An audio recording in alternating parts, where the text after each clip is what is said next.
God will provide. Just have faith and trust and belief in him, and he will provide. Jesus says, don't be like the pagans who work through their own work in this world to try to provide for themselves and their families and their communities. And through doing so, they get a big head because they say, oh, I built this. It was me. I brought the bread. I provided the bread. No, which removes faith in our day-to-day lives. Have faith every day. Today, God will provide. And then tomorrow, God will provide. And the next day, God will provide.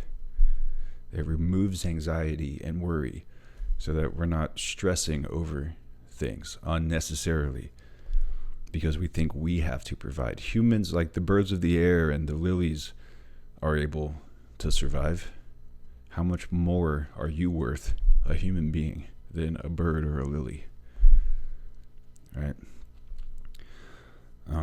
But humans have developed this sense that we must work to survive. And that's not necessarily the case, right? All we need is faith. Just have faith. Jesus says in the Sermon on the Mount in Matthew chapter 6, verse 25, therefore I tell you, do not worry about your life, what you will eat or drink, or about your body, what you will wear.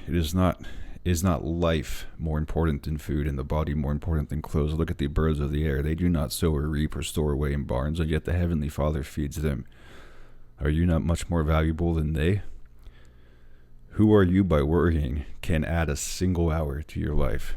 And why do you worry about clothes? See how the lilies in the field grow? They do not labor or spin. Yet I tell you that not even Solomon in all his splendor was dressed like one of these little lilies. If that is how God clothes the grass in the field, which is here today and tomorrow is thrown into the fire, will he not much more clothe you? O you of little faith. So do not worry, saying, what shall I eat, or what shall I drink, or what shall I wear? For the pagans run after those things, and your heavenly Father knows what you need. But seek his kingdom and his righteousness first, and all those things will be given to you as well. Therefore do not worry about tomorrow, for tomorrow will worry about itself. Each day has enough trouble of its own. You wake up praising the Lord, and the Lord will provide that day. And just day by day go about this, and that'll erase anxiety, erase worry, and stress. The Lord will provide. Jehovah Jireh.